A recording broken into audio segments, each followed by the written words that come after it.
Hello, hello, hello. Happy afternoon. It is Wednesday, and we are back with MC4326, our advanced social media and analytics class. I am really excited for this group. How about you, Angie? I am super excited to see what the show is going to be about this time around and see what they bring to the table. I think it's going to be more political than our morning show, just based on the article they selected, but we'll see. It'll be really interesting. Looking forward to it. I love how with every single live stream, even though we have two groups doing the same topic, it's never going to be the same thing twice. It's always never a new the same experience. show. It's always interesting. And Angie and I were sitting here this morning going, we learned so much. This was so interesting. We could have just kept it going.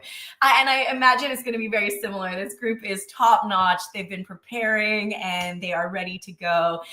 In this group, 3 from our afternoon class, we have Jackson, Tobias, Derek, and Lena. They are all stars. You're going to see them go on to do great things, I am sure, just based off of their performance in this class alone.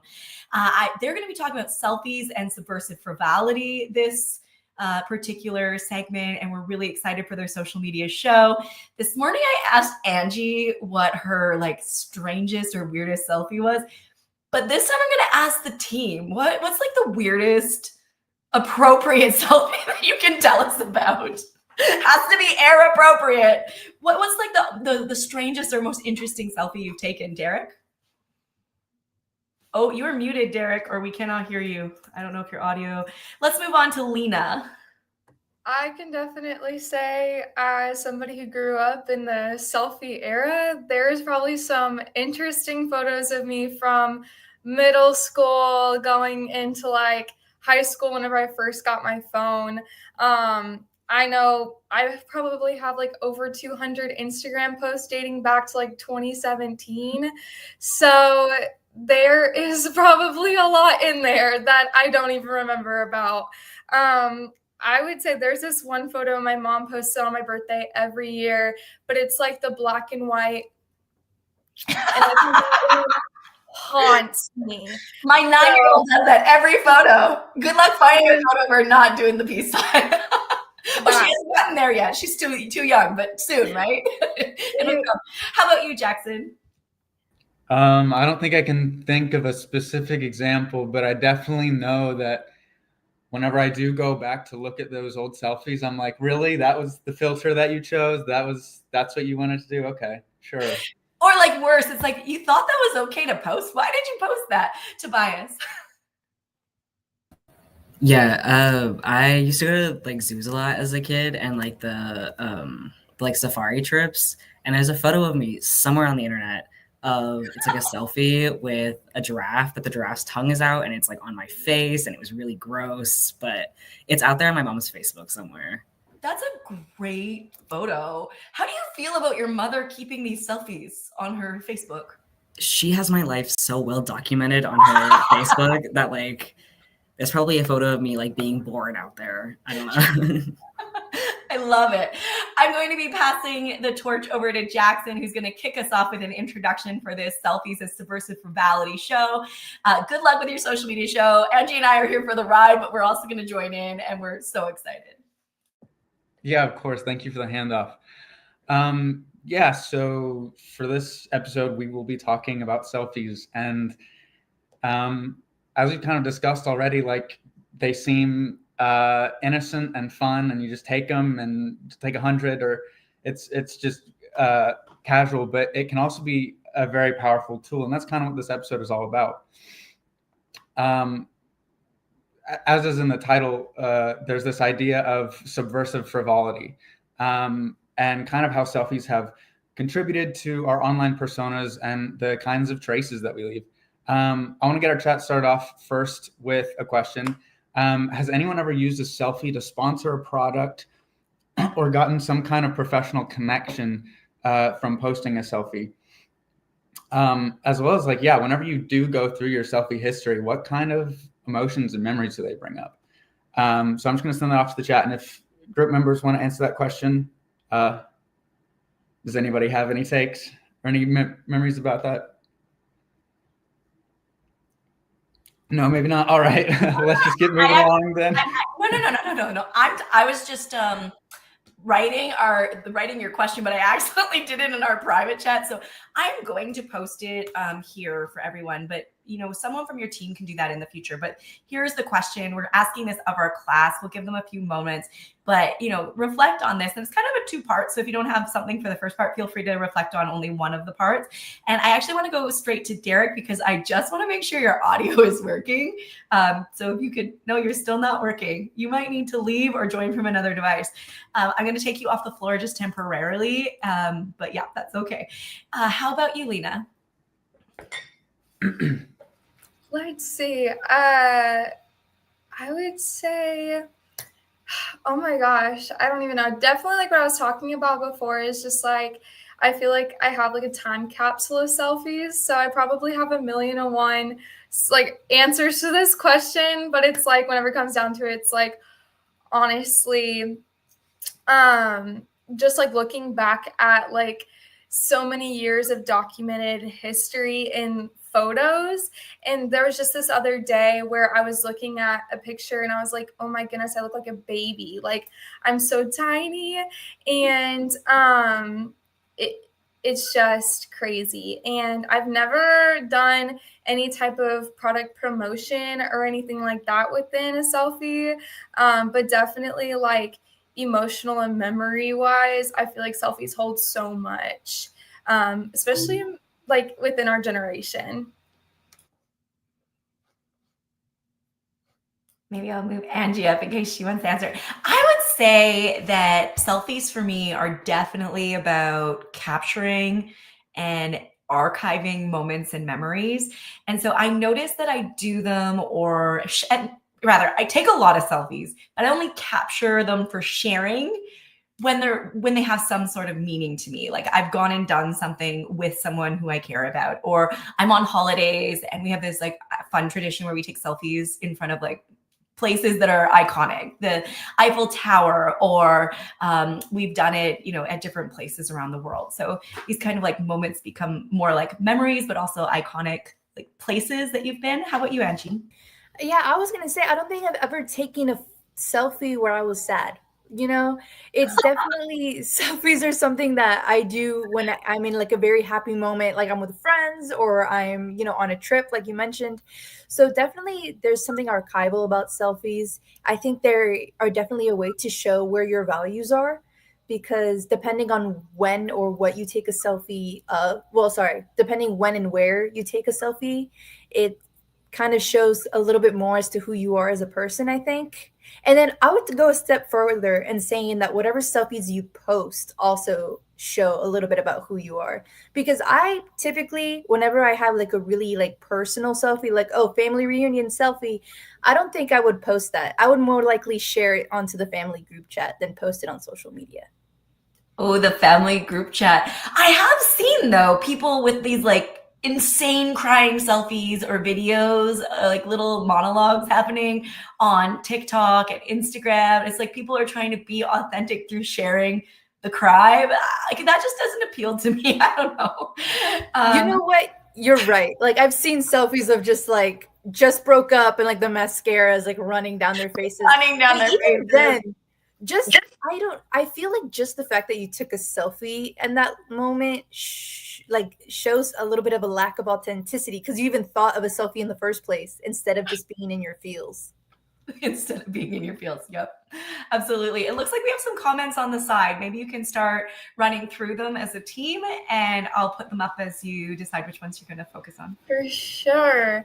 We definitely have a lot of agreeing with the cringing at looking at old photos because I think we can all agree that that is something that we probably all have in common just with our generation is we were growing up with technology. So, I mean, even the understanding of like what a selfie was being developed while we were growing up.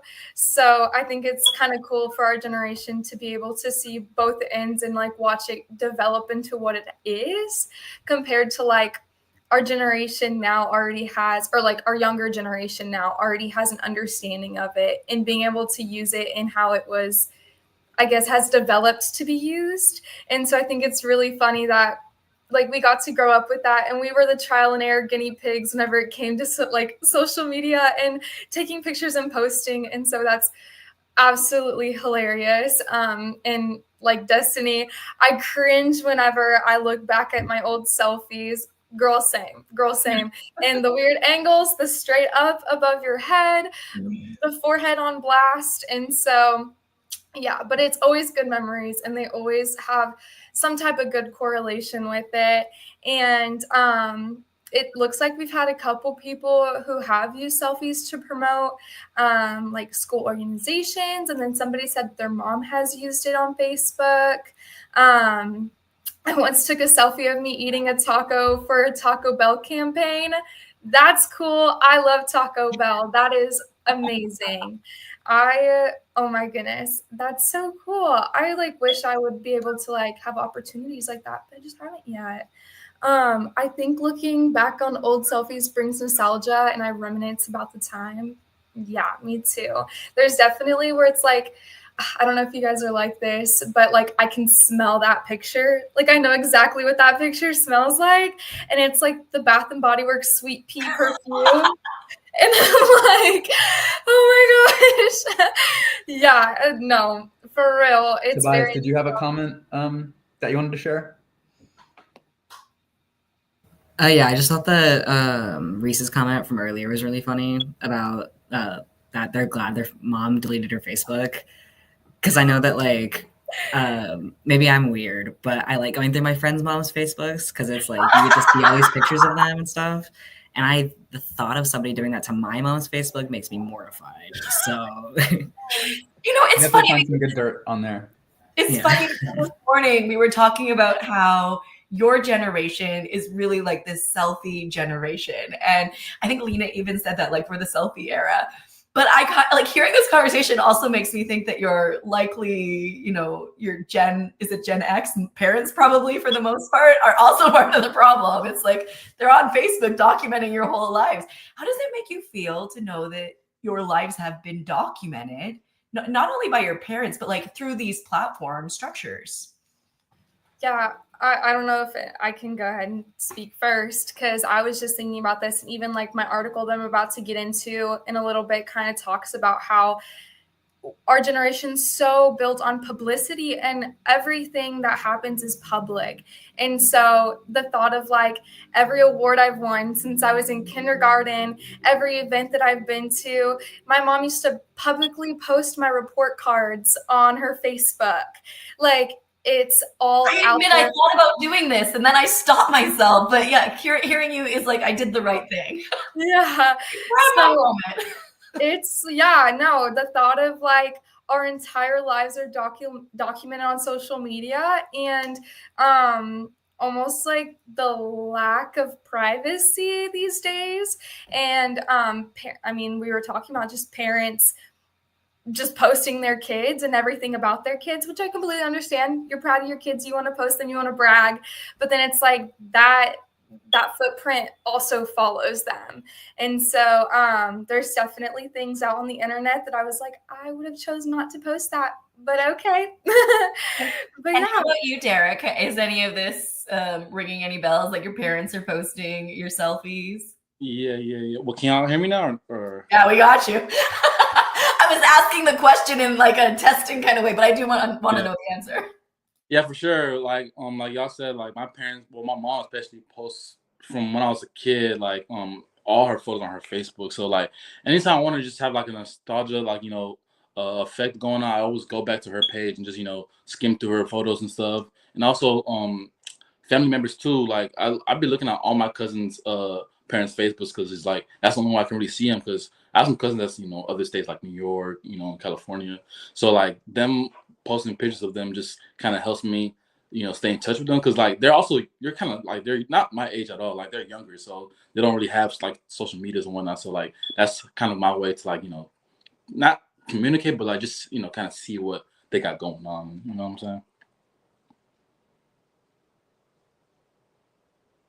Yeah, Reese brought up especially child influencers who are exploding. I think that's a really big topic right now. There is so many cases of, I don't know if y'all have heard about, I can't think of her last name, but like Ruby on with the 7 passenger something or other, that whole situation. And then I know there's a little girl on TikTok named Ren. That's a huge topic right now. And yeah, it is crazy because it's like those kids don't have any say in it. And it's really sad. So Yeah, I remember Yeah. quite young, I made a deal with my parents that like the only photos that they can post of me online are at their birthdays, my birthdays, or Christmas. And like that's the only time that I want them to post things about me on social media. But I was pretty strict about it. But I set my boundary. At the beginning of this, we said the phrase subversive frivolity, and I kind of just want to like clear that just so people can understand what we're talking about moving forward, because I think it's going to be a big part of this show. So I've kind of defined it as something that initially appears frivolous. In this case, it's a selfie, but the true power of it is underestimated or unseen, which can give an advantage to those who know how to use it. So like, yeah, selfies might seem initially as a cute little trend, but it turned into this marketing and commercial powerhouse for retail and all sorts of advertisement. And yeah, over the course of this show, we'll also be looking at how selfies have like completely changed the political landscape and how they've influenced how we interact with each other sociopolitically. And with that, I'm going to hand it off to Tobias, who's going to get us straight into the news.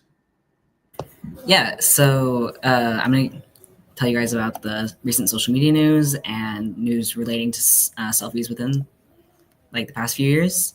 So starting off generally with social media news, something that's happening today. So everybody was around January when TikTok went into its first ban. And the Trump administration said that they were going to give a 75-day like extension for the ban until ByteDance, the company that owns TikTok, either sold to a American company or an approved American investor. And that 75 days is up on the 5th of this month. So today there's going to be a meeting with Trump and his aides about trying to spark a deal to have a approved American investor buy a portion of TikTok. He said, quote, that he would like to see TikTok remain alive, and that if TikTok is not sold by the 5th, the app will be banned again until they decide to either sell or just let it be banned in the United States. Moving on to like selfie news. So everybody knows that selfies have been a thing for years. I'm thinking of like the Let Me Take a Selfie song from like 2013, maybe. And selfies have been growing in trends and people like being more open to selfies rather than it kind of being an embarrassing thing, which isn't always a good thing. There's been a lot of news recently about people dying or being injured doing trends and selfies. For example, in Thailand, a man died from falling off of a waterfall while trying to take a selfie. In India, there was a 14-year-old boy and his 4 family members who were in like a reservoir and got pulled under the water trying to take a selfie, and like all of them died. In India, there was another person who was trying to take a selfie with a bear. He thought it would be funny and like he got mauled because of it. But this trend isn't specifically exclusive to selfies. This is also, you can see it on TikTok a lot with like, say, the Tide Pod Challenge, or just recently there was a trend of people doing like a bathroom Spider-Man thing where they were upside down on bathroom sinks. And a lot of people like broke their teeth falling and hitting their faces on the sink and like ruining their jaws. And then in the UK, there was 2 teenagers who died doing the blackout trend from a few months ago, where they were just trying to like see how long they could hold their breaths until they passed out. All these examples are part of the world having an attention economy, which is what you usually see with like brands, that the more attention they get, the more like money they get. But this can also be seen within like interpersonal relationships. People kind of thrive on the likes and the comments and the validation they get from posting selfies. Like, it's the thought of, I'll comment on this person's posts so that they comment on my selfies, or I'll like all of their posts so that they like my selfies. It's you can also be seen in a UK study that just happened where they asked people if they took like sicky selfies, where they would take selfies when they were sick or they were sad and post them on social media for like the attention.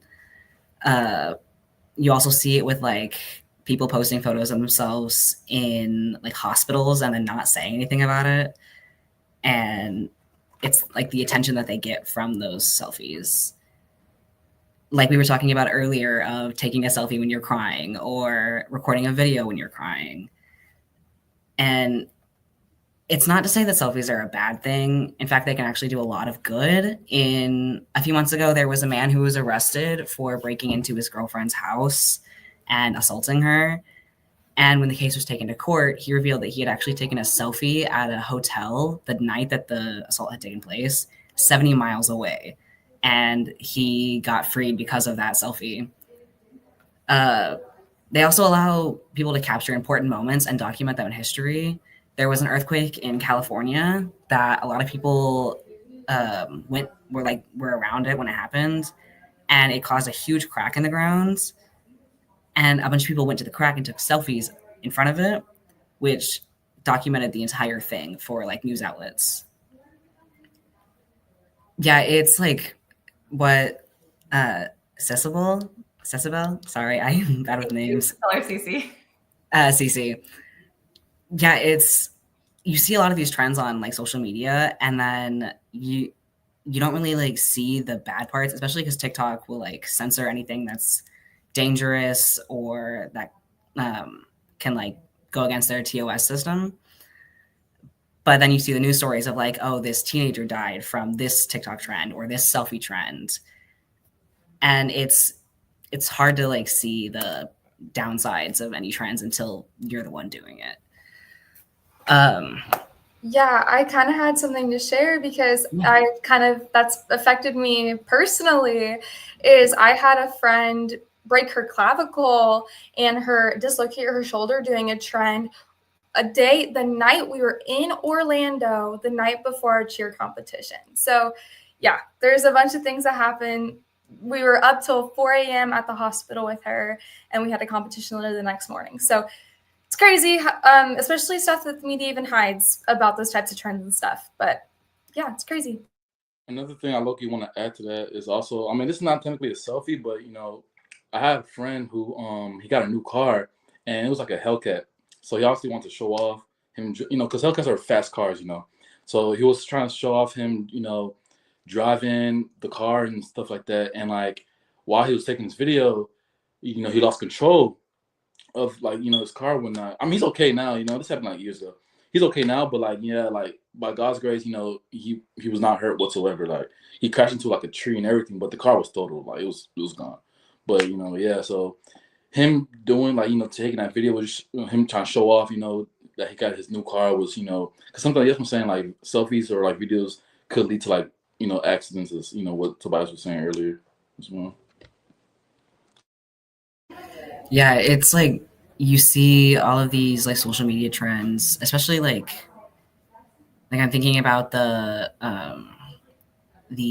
cinnamon challenge from a long time ago where people were choking on cinnamon. Or I think there was a group of teenagers like maybe a year ago who were all driving and trying to do a TikTok trend while driving and then crashed the car and it killed all of the passengers. And like it's people trying to get the attention from doing something dangerous and then not like realizing that it's dangerous until something happens. It's funny because this morning I posed the question and I think it needs to be posed almost again. But like in this attention economy where everything is driven by attention, to get attention, to receive more attention, to get the likes, the comments, the shares, and to keep it propagating through these trends, where is the line between selfies and stupidity? Like where do we draw that line and say, enough is enough. And how has this societal trend kind of continued to the point where people are getting hurt, people are dying, and it's still continuing on? Yeah, just like a broad question for your team. Yeah, I think that like it's, I think like what we were talking about earlier with like our parents, like Facebooks and stuff. The difference I see within like a parent's Facebook and then like say my Instagram is that a lot of our parents' Facebooks are more real, where we post things to get attention, especially like our generation and like millennials as well. I don't know what generation you guys are in, but I'm a millennial. yeah. I try not to do that, but yeah, I think it's fair. I think I'm the one generation. It's the desire for us to get the attention, to get the clicks. And then I see a lot with our parents, how they just post things and post them. Like my mom will post her thoughts to her Facebook and then nobody will like it and she doesn't care. Or she'll post a selfie and will get no likes and she's like fine with it. But then say I'll post, that's great. I'll post a selfie on my Instagram and it will get less likes than usual and then I'll just delete it because I feel like embarrassed. Do you delete or do you archive? I archive most of the time. I archive, yeah. You're not really deleting; it's still there. Derek, you look like you want to jump in. Yeah, thing with this generation, like I don't know what it is, but like people just feel the need to flex a lot, just to show off, and and it's like I don't know where that even started from. I feel like it started as soon as social media became a thing, to be honest. But yeah, like this generation has a habit of just trying to flex things that's going on to not necessarily make someone jealous, but just to show someone that they're doing good in life, But in reality, nobody really cares, unless like themselves. But shoot, that's how it is. Do you think it's part of just like the collective need of belonging? Like what is the deeper reason? Yeah, probably. Probably. People feel like they want to show that they do belong, or like they're up to date with things that's going on in real life. So like that, I feel like that does play a part in why people do what they do when it comes to like just being active on social media and stuff like that. And also what y'all said earlier about people deleting photos if it doesn't make a certain amount of likes, and that's because in reality, like 50 people is a lot of people. Like if you were to stand in a room with 50 people, that's a lot of people. So like in my eyes, I feel like if I were to post a picture and it gets like 50 to 75 to 100 likes, I'm okay with it, just because like I know if I was in a room with that many people, I'll be overwhelmed. So like you gotta think about it in that perspective, because when you think about it like that, then it's like, okay, this doesn't really matter, Yeah, I think a lot with our generation right now too, to kind of piggy off of that, it's not even at this point, we're not even posting stuff that is like milestones. It's just sometimes we feel the need to post because that's what everybody else is doing. So we're grabbing whatever, we're resharing whatever. We're just sending off a selfie so that you feel relevant and you feel like people won't forget you if you put a picture out there. And that could cause issues, because if you're just pulling whatever media, reposting it, and you're not fact checking it, or you're not doing anything, what are you promoting? And then also like with the negative, like stand behind selfies and it being this like vain thing to do, but also it's like a standard for us to stay relevant. So where do you draw the line? What's the balance in between? That is kind of I think a challenge that everybody faces in this generation. So if we're do you mind if I just ask a quick question? So you've touched on definitely the negative effects of, I guess, selfies, and then we also touched on the why.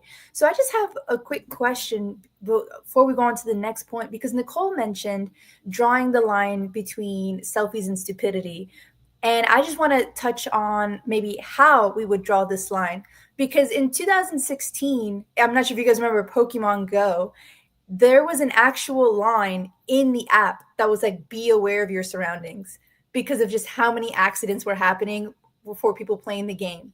And then Jackson, you mentioned that you had a deal with your family where you set a boundary for them to respect. So is it the responsibility of the platform or the responsibility of the users to mitigate the dangers of selfies? I wouldn't say that to take on this question, I wouldn't say that it necessarily falls onto either, and that it falls onto both of them. Like it's something that as a society we have to come to, and also as companies, they need to be responsible for the types of trends that they create. And I also think selfies and just these trends and having an online persona of any kind, it holds a magnifying glass to like these personal parts of you, and it can like magnify aspects of you that normally you wouldn't show, and it can just make you do some peculiar things and yeah, potentially put people at risk and yourself. Yeah, Thank I you. definitely. Oh, sorry. Oh, no, go ahead, Lena. Add. Yeah, I think that it's on the people doing the trend. Social media is based off of algorithms. So whatever we are liking, whatever we're sharing is what's going to be trending. So I don't think it's necessarily on the platform. I mean, there should be regulations. There should be things that shouldn't be allowed to put on the internet. But at that point, it's like risk over reward. How much are you risking for the like? How much are you risking for the attention? And just being mindful of whatever you're putting out there could be repeated. And would you ask somebody else to do that? I really like what you just said, Lena. How much are you risking for the like? And my comment also goes back to what Derek said. I really liked this analogy of like, if you were to put 50 people in a room, like, that's a lot of people. And the odds are you're not actually that close with 50 people. I mean, we're lucky if we're really close with, a handful of people. And so is the impetus of the selfie the like? And has the like become a performative gesture that doesn't actually have that much meaning, or perhaps has too much symbolic meaning? Tobias? Yeah, so I think a lot of it is that, like I was saying earlier, that like I'm liking this person's post so that they'll like my posts. And I see it a lot in comment sections of like people hyping up like their friends. So like they have permission to want their friends to like hype them up under their like selfies. And it's all very performative. I think that like it doesn't really mean anything anymore. It's just like the attention economy. And this also is what Angie was saying of is it the individual's job or the platform's job to regulate like what happens on the like platform? It's a good segue to my next news story. There is a Utah law that's being passed right now where they are making the App Store age check users before they get on social media. So before you can download like Instagram or Twitter or Facebook, you have to be a certain age in Utah. And they're making it up to the App Store itself, not even the like apps, to age check these users. And there is also there's a trend on Twitter that's going around right now of turning your selfies into AI Studio Ghibli art. It's the distinct style of the founder Miyazaki, where you're putting your selfies through ChatGPT and then it'll turn it into to like the Studio Ghibli AI style. And there's ethical concerns surrounding this. It's being trained on copyrighted material, which can also interrupt the livelihoods of animators and artists in general. The ChatGPT maker, they're currently fighting lawsuits about using copyrighted material. However, they have encouraged the Ghibliification, quote, experiments on selfies. ChatGPT's CEO, Sam Altman, has also changed his profile picture to a selfie in the Studio Ghibli style. He said, quote, we have added a refusal which triggers when a user attempts to generate an image in the style of a living artist, but that does not have the same like permits as a studio style, which is a group of people rather than just one living artist. And the creator is encouraging people to continue making their Studio Ghibli selfies. When the creator of Studio Ghibli, Miyazaki, was shown an AI demo of like his own art in 2016, he said that he was utterly disgusted. This quote, by the display, and that he cannot watch it, cannot look at it, and he would never wish to incorporate this technology into his work at all, and he strongly feels that it's an insult to life itself. So my question to the class is, do you think that it's okay to make like AI selfies? And do you think that that's an ethical problem, or do you think it's like a good thing? I can kind of go in while we're waiting for some responses from the audience, but I can say that I have a manager and her headshot for her emails an AI photo, and it's perfectly photoshopped. Her hair is perfect. So it's almost like an authenticity thing as to like, that's not really you. So I think it can cause a lot of problems, especially with our generation with beauty standards and stuff like that. What's true and what's not? What's stretching the truth? That's my face, but is that really me? And I also think that with AI, a big thing that we're seeing is almost like this uncanny effect with everything is we have to sit here and question what's real, what's not. What am I looking at? Do I believe this? Do I not? And I think that could cause huge like consequences in the future as it grows even further if we're not super intentional with what we're putting out there and what we're believing and what we're looking at. Yeah, one thing I want to say is it's crazy because the other day I was on Twitter and I seen this one post where this girl had basically took a selfie of herself and sent it to ChatGPT and said, "Make a professional LinkedIn, profile picture for me." And it was so accurate. So I went ahead and did the same thing. And if you were looking at my LinkedIn right now, like it's really like an AI photo of me in like a suit and a white backdrop and everything. And like it looks just like me. So AI is kind of that's another topic we got to talk about though. Like AI is really advancing to the point where it's kind of scary because it's like that's me, but I didn't take that picture. Yeah, I think it actually relates to a comment that Judy Cortez said a while back. It says, late thought about the number of likes. We also compare ourselves to the selfies that get more likes and are under the impression that that person's life is perfect, but we don't know that their life behind the screen, and it becomes parasocial. And yeah, I think that these artificial selfies just reinforce that idea of like, look at my perfect life. That's not even real anymore. Like that's almost completely artificial. And we also see this interestingly in like completely AI influencers, like the age of AI chatbots commenting on AI influencers and kind of what they're posting. But to continue on with our discussion, Derek, I think, is going to lead us into our articles and our topic. Yes. Okay. So one of the articles that I had covered was an article by Seth and Bain, and it's called "What Does the Selfie Say?" So this article is basically saying selfies are more than just people trying to look cute or show off. They're actually like a form of self-expression. And the author had broke it down by saying people use selfies to like share identities, emotions, and even like push back against social norms like body image, race, or gender.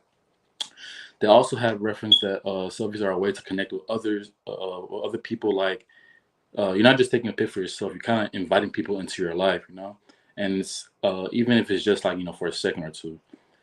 Another thing was that one thing that stuck out to me was how they said selfies give people control over their own image, especially people who don't get shown in the media much, and that part was kind of deep to me.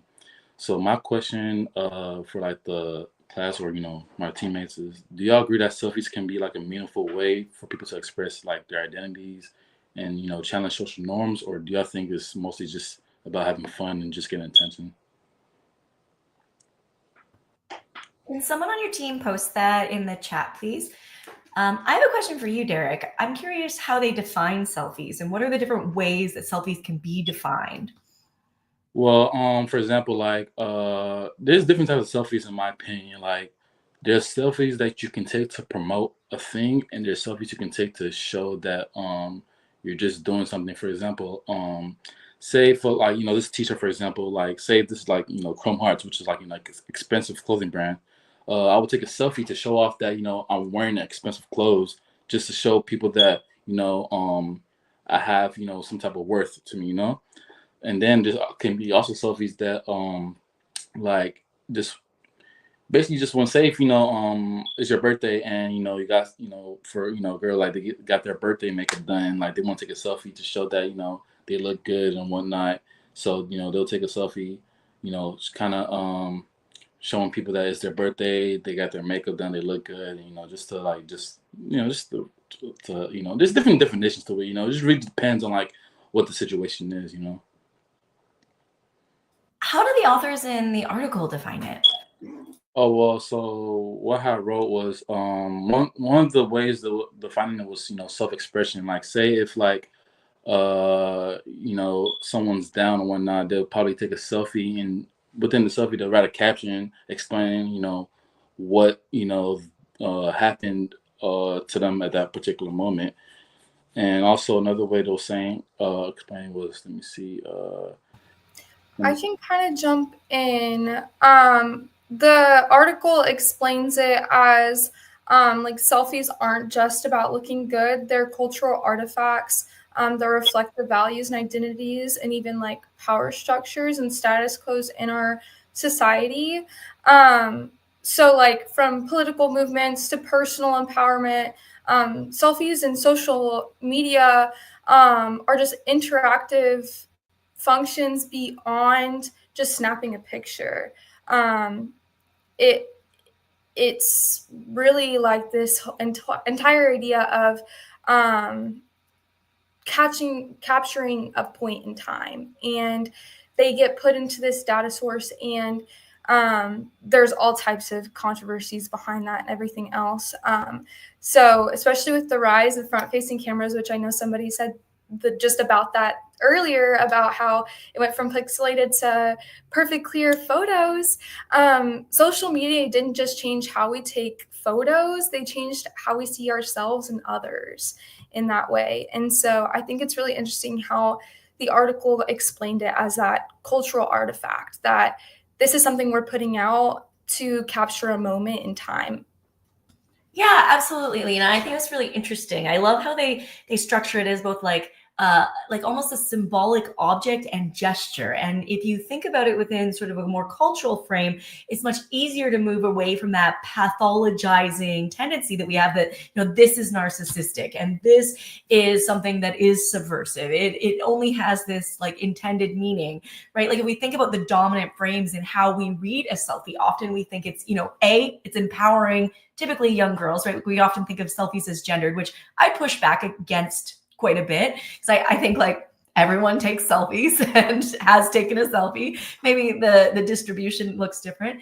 Or two, this like very narcissistic tendency of people to like want to put themselves on display.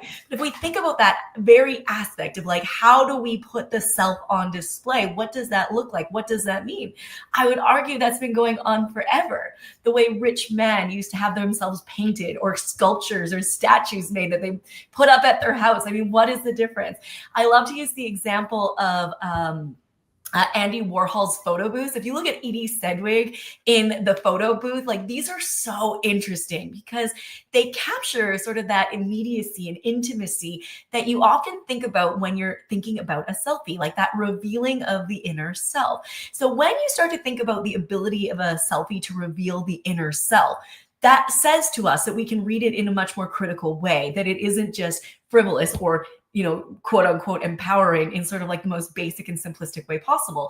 It means there's other ways to read it. So if we read a selfie as a cultural phenomenon, then it says what? Like it says that we can engage. And so if you watched my lecture on Monday, I have the Ellen DeGeneres Twitter photo that the selfie she did on the Oscars stage. And I love that example because I mean, A, it was liked and shared by millions around the world. But B, it also gave us a glimpse of like this cultural moment that we only got to see the camera angles from exactly how they wanted us to see them. But here we were being able to see it from a different perspective, different angle. Do you have any examples your team wants to chat about that?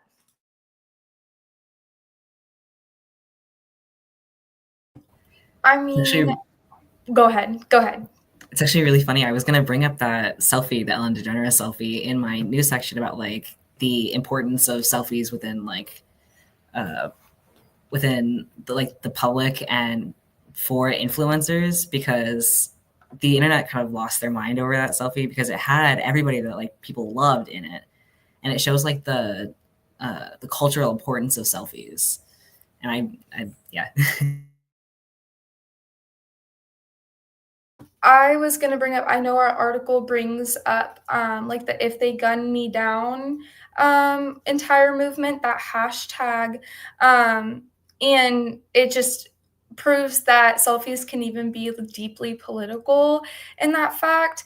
I don't know if you guys are familiar with that campaign, but it was a social media campaign that just called out how media often portrays Black victims of police violence.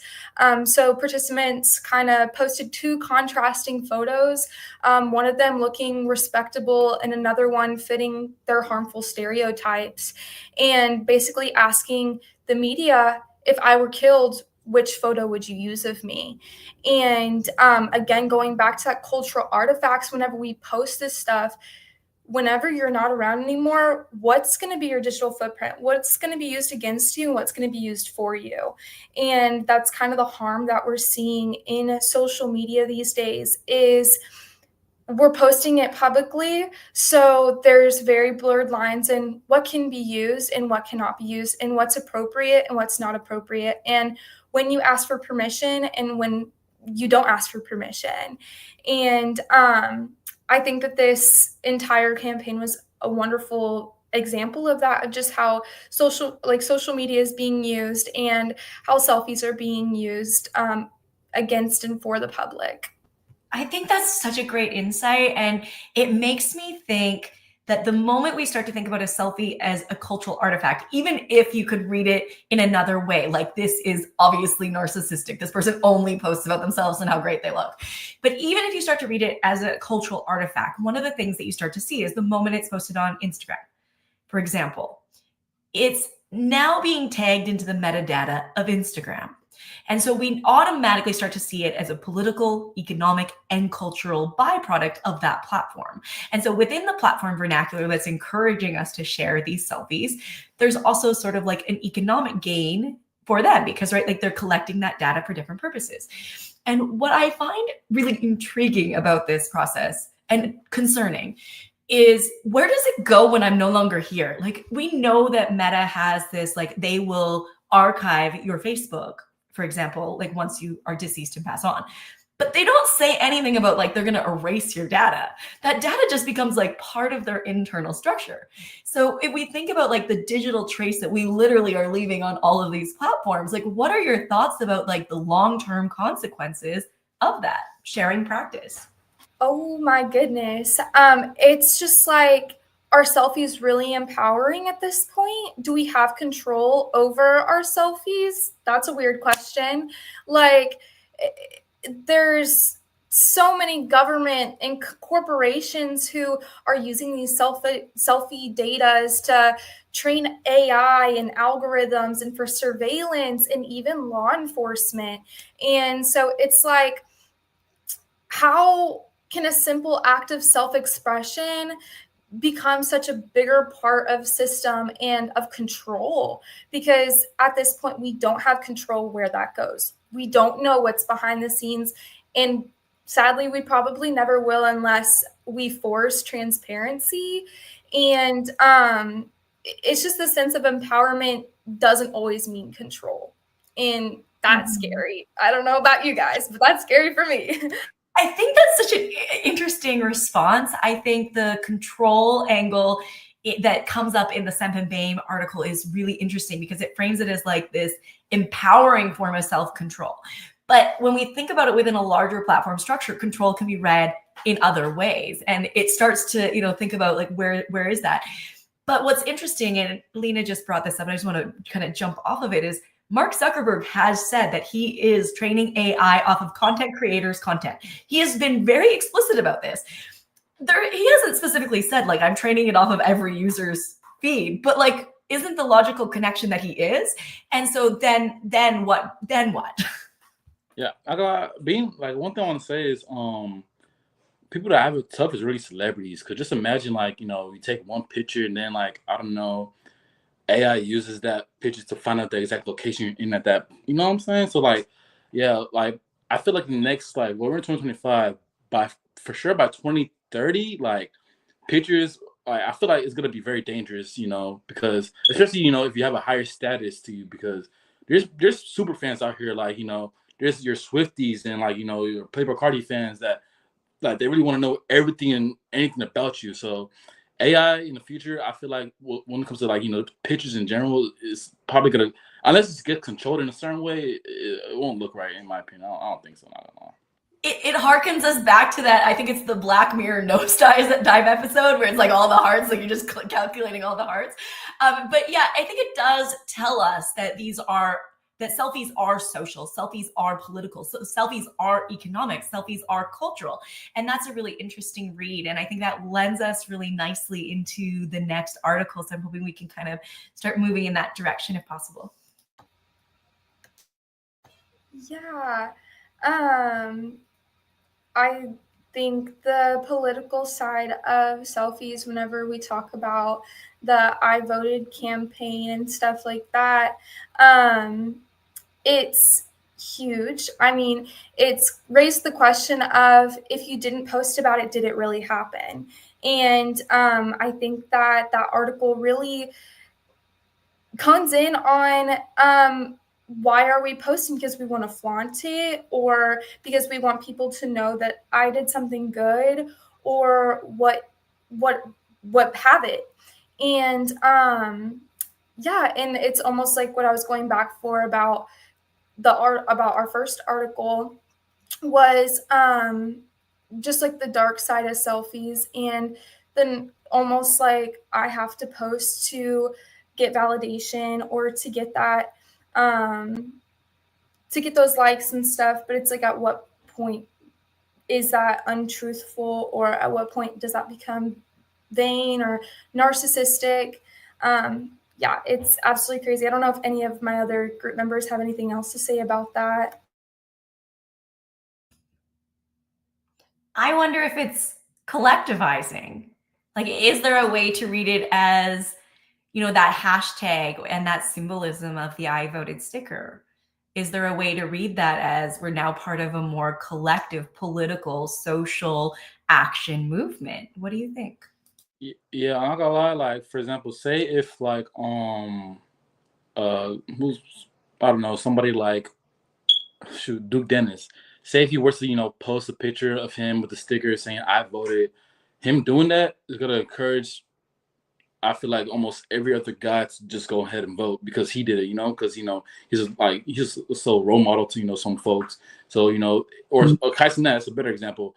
If Kaisen Nat were to go online, say he voted for so and so, or he just voted in general, it would just encourage more and more people to go and vote because since they think he's cool, they're gonna think voting is so cool, So that's one thing I want to add.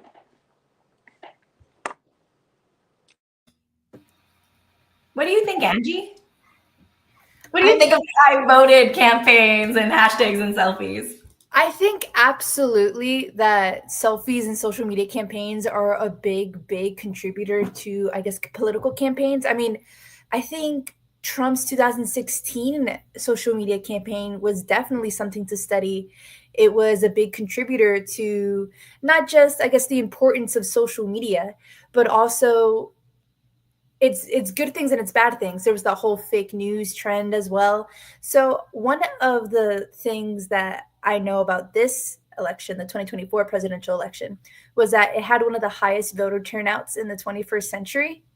It had one of the highest turnouts, and one of the major demographics was young adults. And I think that is very easily a demographic that is mostly on social media.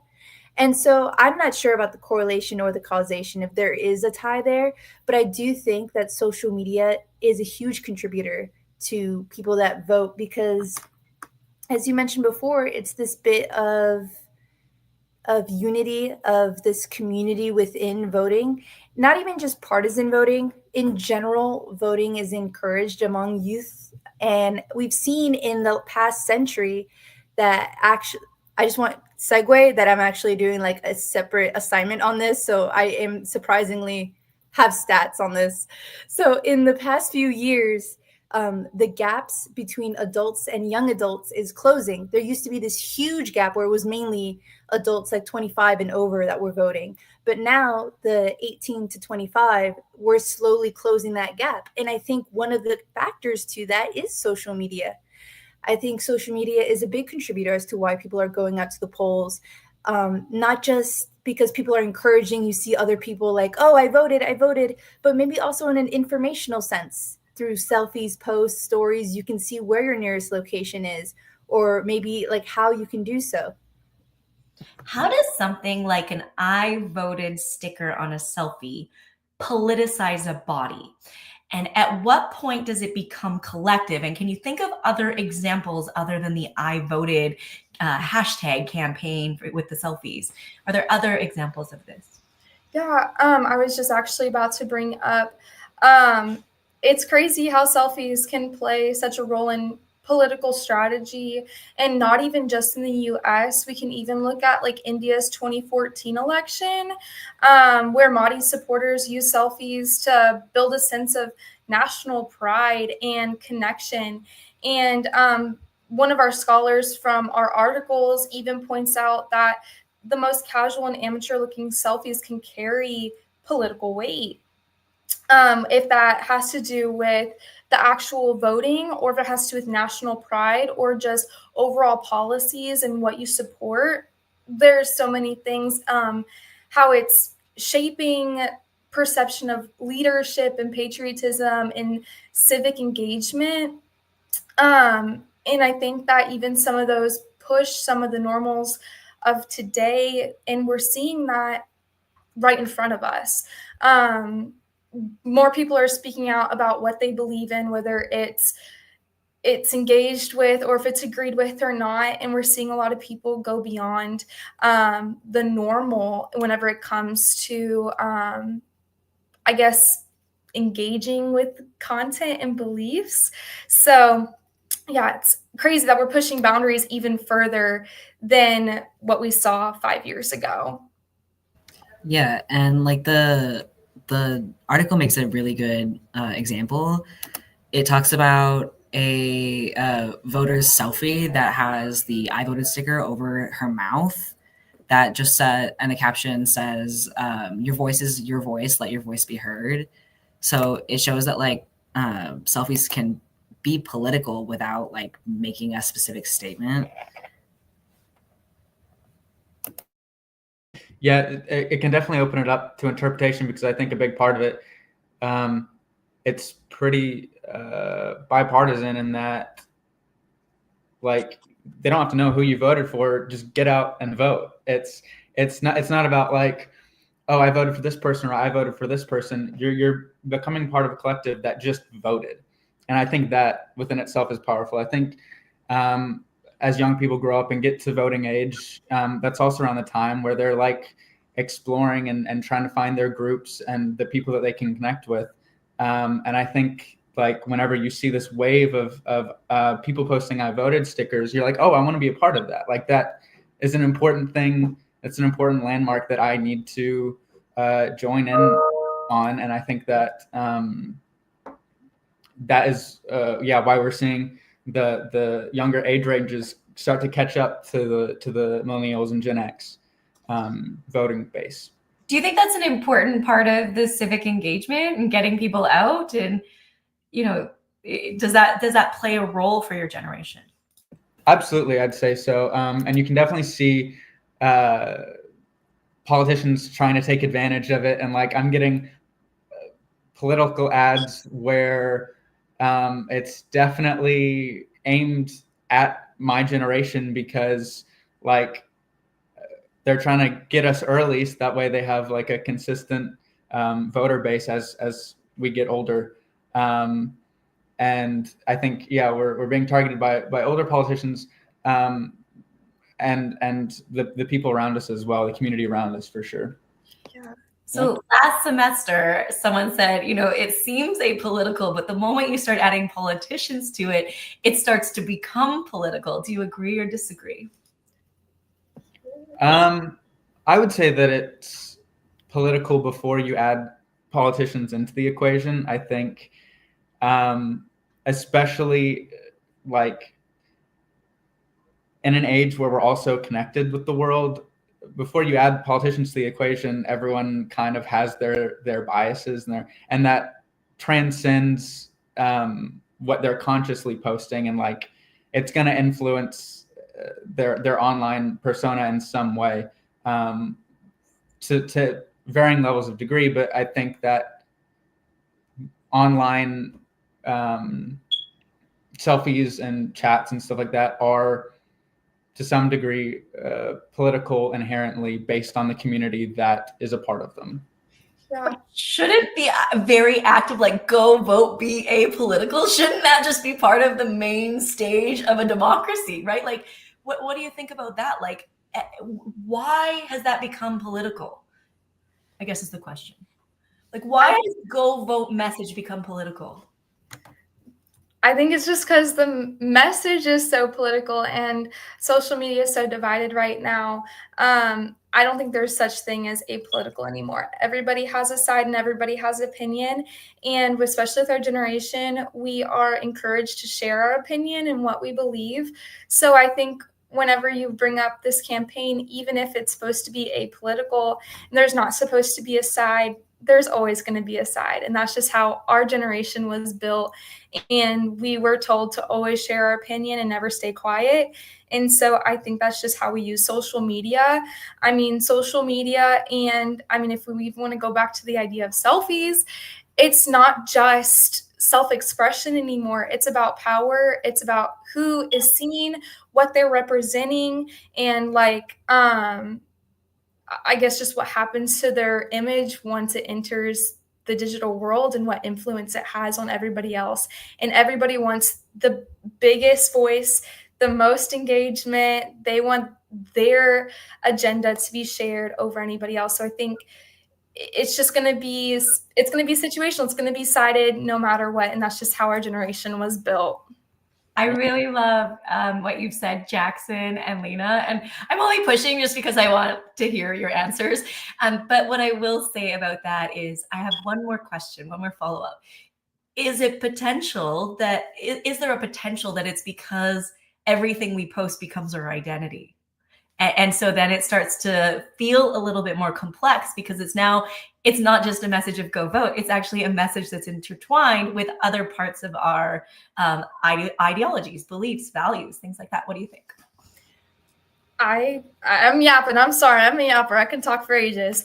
I can definitely say that, I mean, not to get into politics or anything, but I have very mixed beliefs about everything. And I think that you just posting even if I posted a sticker with an I voted sticker, everybody's going to look at everything in your past and kind of what we were talking about, that cultural, the like artifacts that you've put out there on your social media. Everybody's going to go look at that. They're going to have their thoughts of what you think. There's going to be questions that arise. Who'd you vote for? What do you believe in? This, that. And everybody's going to have their own opinion. Everybody's going to believe what they want to believe. And quite honestly, nobody will ever get a straight answer unless we're all transparent about it. And sadly, that's just how it has to be. Nothing is going to be one side or the other, or like it's never going to be apolitical, because everybody has an opinion. Everybody believes in what they believe in. Thank you. Yeah. I appreciate it, Tobias. And I think that, like, especially now when people's lives are and identities are now inherently political, I think that selfies and like taking a photo with an I voted sticker, people look at how you look and how you present yourself as and they will make that judgment of who they think you voted for or how they think that you swing politically based on like the notion, like The like stereotype. The stereotype of like, oh, this person is probably going to vote blue because they look this way, or this person's going to vote red because they look this way. So anybody wearing that sticker automatically, it's like looking at somebody with facial piercings and thinking that they are a certain way because of the stereotype of people who have facial piercings or people who have tattoos. And it's just like an inherent human thing that people are going to do no matter like how we try to break down those stereotypes. Blonde hair and a fake tan. Very interesting conversation. I appreciate the depth here immensely, especially for Jackson and Lena for letting me push a little bit deeper. But I do want you to continue moving on just because I'm recognizing the time and I know you still have another little segment. I kind of hit on my example earlier for our thing about you can keep going. That's fine. Okay, I was going to say I kind of already integrated it into our thing, so I don't know if we want to go ahead and go into our conclusion and wrap everything up with Jackson. No. We have a bit of time, so let's riff and have an interesting conversation. Okay, Angie, is there anything that's kind of like jumping at you? I know that Derek was trying to bring up a point, so I just wanted to give him the opportunity to. Yeah, I mean, it was just a thing I just wanted to say, because the whole I voted trend kind of, well, at least for this last election, kind of reminded me of I don't know if y'all remember the ALS ice bucket challenge from like back in 2014-15, where like celebrities would, fill up a bucket of water and ice and, dump it on themselves just to spread awareness about the, condition that was going on. So yeah, like I was just remembering how like I think they racked up about almost over $100 million from that, that trend. So like social media was really, social media really helped push the agenda out when you want to, when it comes to like trends and like, spreading out, information to other folks that have no clue about what's going on. Yeah, that actually segments perfectly into kind of my discussion topic, or like my example, kind of my thinking. I have a good little paragraph that I typed out just to get the brains going and conversation going. But just the idea of like, there's some people who don't know what's going on and they're sharing. We don't know what's true, what's not, what's we're going to put out there that's going to be used against us in the future. It freaks me out a little bit, but if that can happen to them, what about me? What about all the pictures I've put out there? Could my face be somewhere that I don't know about, tied to something that I don't ever agree with? Is there people thinking because I posted with my I voted sticker, thinking I fall one of either ways? How does that affect their view on me, even though I haven't come out publicly and said anything about politics? Just the thought of that is almost like isolating, because it's like I don't have a full say into what people believe about me. I don't have a full say of where my pictures go. And it makes me almost wonder, like, when we post selfies, who's really in control with that? Are we still the authors of our own image, or is someone else benefiting from what we create? And if they are, who gets left out of the picture entirely? And I would say it could be the creator, which is absolutely insane to think about. What's so interesting is we used to run some of these shows on X Spaces, so like more of a audio chat room. And at one point, someone came into the room with my profile photo and my name. And I had to tell the class, like, I'm kicking them out, but like, just be mindful that this, like, look for the name, like, the handle, because that person is not me, even though they're impersonating me.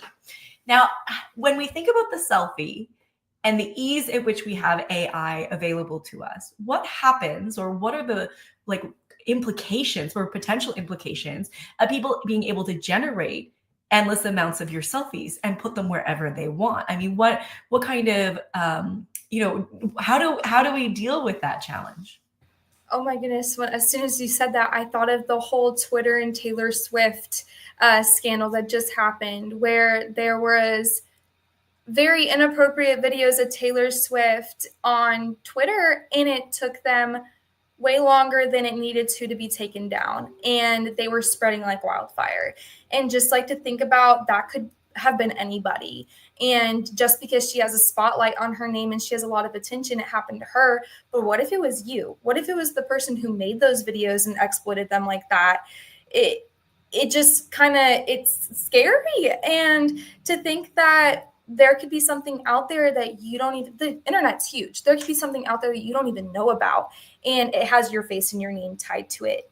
It's almost dehumanizing. And it really makes you second think about everything you put out there and being so public. Yeah. And we as like a generation are like very proud of like, oh, we can tell what's AI and what's not. And it reminds me of that study they just did that they put a bunch of people, like they gave a bunch of people different photos of AI generated selfies and real people selfies. And the people couldn't distinguish whether or not they were looking at a selfie that was AI or a selfie that was real. And it just shows that like you never, like with AI, how it's going now, you just never know whether or not you're talking to a real person, you're talking to AI, you're looking at a real person, or you're looking at an AI. And it's like just showing you where the internet is going now. And it's getting scary, I think.